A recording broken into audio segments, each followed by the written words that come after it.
Everything is going as planned. As I went to the house to pick up something I had forgotten, my husband's voice came from the living room. Your wife should be on her way to the other side soon. My mother-in-law says, I can't believe they despised me so much that they wanted to murder me after living with me for so long. Normally, I would have questioned my husband and mother-in-law right away, but I didn't dare to do so because of my profession. I began my fight to expose them for the evil they had done the next day. Kathy Smith is my name. Ryan, my husband, is 3 years older, and we married 3 years ago. We met at my husband's workplace during a traffic safety class. At the time, I was a police officer in the traffic division. It was my first traffic safety class, and I was nervous because I was not used to speaking in front of large groups of people. I was impressed by the way he talked to me to calm me down. We became good friends as it was, but despite being married for many years, we still did not have children. I wanted to have children as soon as we married, but Ryan wasn't so sure. Raising a child is expensive, so maybe after we have a little more money saved up. He says so, but since we both work, I'm sure he's not concerned about money. But every time we discuss children, he dismisses it. I am not alone in my concern about not having children. Heather, my mother-in-law, has always been concerned about our lack of children. She seemed to be looking forward to grandchildren at first, but after 3 years, she began to suspect that I didn't want children. You're not going to be young forever, so you better hurry, she said. If a woman does not bear her husband's children, she's no better than a housekeeper. It's not like I don't want to have a child. When I tell Ryan what my mother-in-law said to me, he becomes irritated. What exactly is it? Are you blaming me? I'm overworked and exhausted. If you truly desire a child, make an effort to make me feel that way. He would start saying that without fail, and he would pay close attention to my appearance. Anyway, his tastes don't suit me, and he prefers girls who dress younger. Furthermore, no matter how many times I tell him that I can't be too trendy because I don't know when I'll be called away for work, he doesn't get it. A wife who does not dress well is an unfit woman. You should think about it before complaining to me. I had no idea my husband, who had been so sweet to me before, had such terrible ideas, and I regretted marrying him. My department and work schedule changed 2 years into our marriage. It became increasingly difficult to time my husband's day off with mine, and we spent less and less time together. I knew it wasn't good for us, and even when we finally managed to schedule our time off work together, Ryan made plans with someone else. You're canceling again. You promised last week that we'd go to the movies today. Some girls at work invited me to go fishing yesterday. They said they couldn't put the bait on the hook because they were afraid. I apologize. It's part of my job. Despite his words of remorse, he has a grin on his face. As a result of my husband's selfishness, my much-anticipated plans were betrayed at every turn. I was in a bad mood and wanted to spend my day off at home. But then my mother-in-law would show up without an appointment at my house. Oh, Ryan isn't here? He went fishing. Some girls from work asked him to accompany her. I guess he'd rather play with other girls than be with you. I don't want to deal with my mother-in-law, who can say such things to me and act like she doesn't care. But I can't just leave her alone and go out. So my days off would end with her sarcastic remarks like this. You don't appear to be able to have children. You need to be more proactive. You're his wife, right? I'm doing my best as well, but it's about money, and Ryan isn't thrilled about it. Because of finances? So, how much money do you make now? I hesitated to tell her about private matters, even if she was my mother-in-law. When I told her a little less than my actual pay, she sneered, with a disappointed expression on her face. Oh my, it's surprisingly less than I thought. After all, I'm a civil servant. With such low wages, how can you want to have children? What on earth was she comparing them to? I wish she would not compare a wealthy individual to a civil servant. However, something about my mother-in-law's demeanor felt strange at the time. And the doubts I was experiencing at the time were only the beginning of the story that was to unfold. My mother-in-law began to openly bully me after that day. Her visits to my house have increased to the point where I see them half the week.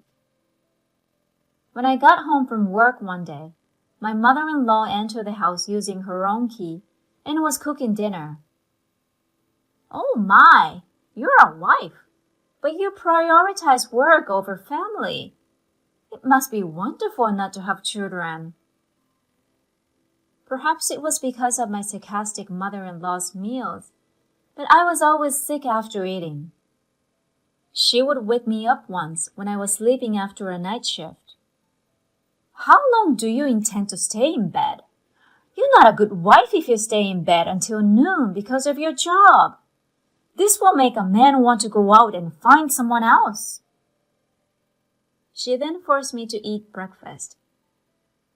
As a result, I gradually discovered that nothing I ate tasted good, and in some cases tasted bitter. After more than a month of this, I was so tired from stress and lack of sleep that I had to go to the bathroom right after eating. When Ryan saw my tired face, he became annoyed rather than concerned. I'd feel down too if you made such a sour face at home.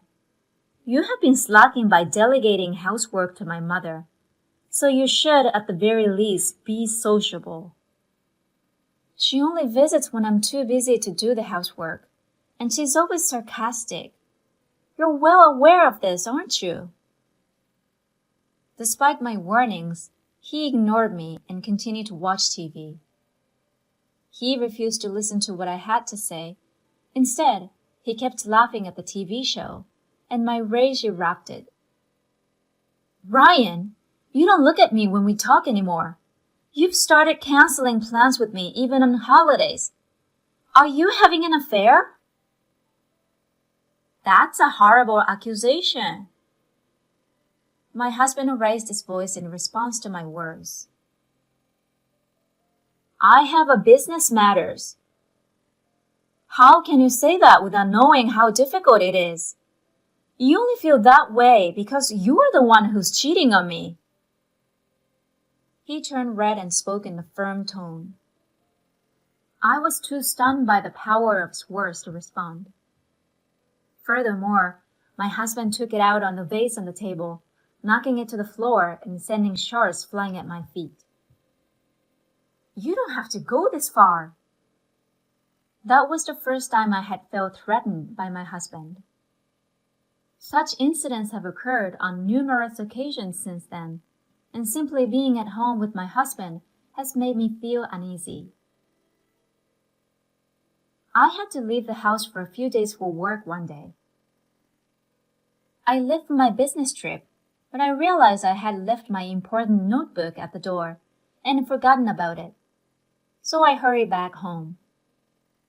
It's so nice of you to go on a business trip without doing any housework, isn't it? I was told the day before. I felt awkward seeing my husband because we had argued the day before and left the house. So when I got home, I opened the front door slowly so as not to make a sound. I discovered my mother-in-law's shoes there. I was about to walk away when I overheard them conversing. I got the thing, and so far everything is going as planned. Your wife is going to die soon. That's correct. However, it's not as effective as I thought. She's been going to the bathroom after every meal, so I guess it's about time. The conversation took my breath away. I couldn't believe what I was hearing. What exactly does she mean? I quickly took out my voice recorder, which I always keep with me, and began recording. Unaware of what I was up to, the two in the room were upbeat and talking loudly about their crazy plan. Should we increase the amount of the life insurance policy? That way, we'll be able to pay off Mom's debt, right? I'd be extremely grateful. You won't have to look at that ugly girl every day too, then. I held my breath in surprise. I can't believe they think of me like that, even if they don't like me.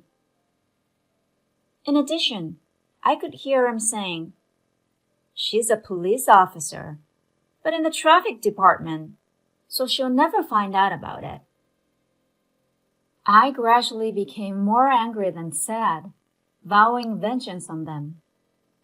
On my business trip, I kept thinking about how I could get back at my husband. A colleague who was with me was concerned about my glum expression, and when I complained to him, he gave me some unexpected information. He told me that a drunken man had caused a commotion at a club a while ago, and when he arrived, he discovered that the drunken man was Ryan. He said that he recognized my husband's face right away because he was at my wedding. "This is my girlfriend," he exclaimed. "I'll beat up anyone who tries to touch her." Ryan was so drunk, hugging the female workers and kicking the table. But he wasn't drunkenly saying this. He actually appeared to be in a relationship with her. I suspected he was cheating on me. Everything my husband had done up to that point made sense to me. I wasn't surprised as I was shocked, but I was motivated to conduct a thorough investigation into my husband's affairs as well. Watch out. I'm not going to let this go. A week later, my husband abruptly began speaking to me in the same friendly tone he used when we first began dating. I was expecting him to have a hidden agenda, but instead he handed me a document. "Kathy, you always give your all in your dangerous job as a police officer. I admire you as a husband, but I'm concerned about you." What a pleasant surprise. It was a life insurance application. I was convinced that he was considering carrying out the plan. Even so, I wanted to believe Ryan one more time. "Do you really believe that? Is it possible that someone will try to murder me? Would you be concerned if that happened?" I locked my gaze into his. "Please, I beg you to reconsider," I thought in my head, as he nodded at me with a big smile on his face. "Of course. So get moving. Please sign this application." Is the only thing he sees in his eyes now the insurance money he can get in exchange for my life? He was a scumbag to the core, but thanks to him, I felt confident in sanctioning him. In this world, you never know who's out to get you, do you? Yes, and yes! There have been so many upsetting incidents. Someone in your family, for example, has a stupid idea, Yeah. Like planning to get rid of a wife who causes problems because he wants to be with a younger woman. My husband's eyes began to swim as he became visibly upset. His debt-ridden mother tempted him to take out an expensive insurance policy on his wife and kill her. Wait a second. What the hell are you? In front of my husband, I play the voice recorder. When I play the voice recorder in front of my husband, his face distorted and became ugly as his mother-in-law's conversation and vulgar laughter began to flow out. Hey, what's up this recording? I happened to overhear it. Thank goodness I have a voice recorder. I wouldn't have it if I'd spent my entire life working in traffic. You work in the traffic division, though. I'm now in the criminal division. I also told you so. So, I guess you've been busy thinking about a woman since then, and you've been ignoring me. I slammed the photographs of the affair evidence that my husband had hidden in his room. These were the only ones I discovered while searching the house while my husband was away, and strong evidence. I don't know anything of these pictures. I don't even know who she is. Huh. I heard she works at a high-end club, the one you had a problem at. You're so cool. I heard you yelling, "She's my girl!" How much do you know about? Not sure. Concerned. He was now making excuses to his wife no matter what. My mother is to blame. When she discovered that I was dating another girl, she insisted that I marry her rather than you because of your low salary. My husband's words made sense. When my mother-in-law inquired about my salary and stated that it was low, most likely referring to my husband's girlfriend. According to the voice recorder recording and listening to the conversation, my mother-in-law owed me a substantial sum of money. It would be shallow of her to try to pay off the debt with my insurance money and from my husband's new girlfriend. So you're saying it was your mother who devised me the scheme? Yeah, I had absolutely nothing to do with it. What are you on about? It started with you cheating on her to begin with. It's disgusting to blame someone else for it. You will never be forgiven. I shouted, and my husband grabbed my chest while screaming incoherently. I grabbed him by the hand and threw him to the ground with all my might. I'm a cop. I'm used to dealing with aggressive people like you. I don't need life insurance to protect myself.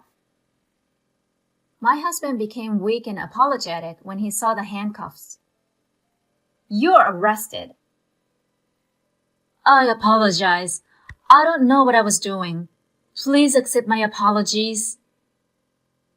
I'll hear your excuses at the police station. I'll give you ample opportunity to explain. Following that, my husband and his mother were imprisoned for a time for plotting to kill me. I filed for divorce and demanded $20,000 in alimony from both my husband and his girlfriend. They may be freed soon because it was an attempted murder, but I am sure they will be fired from their jobs. And they will have a difficult life with the alimony payments and paying off my mother-in-law's debts. On the other hand, for the first time in a long time, I'm enjoying living alone. I've been forced to live in a small space, so I decided to stretch out and spread my wings for a little while longer.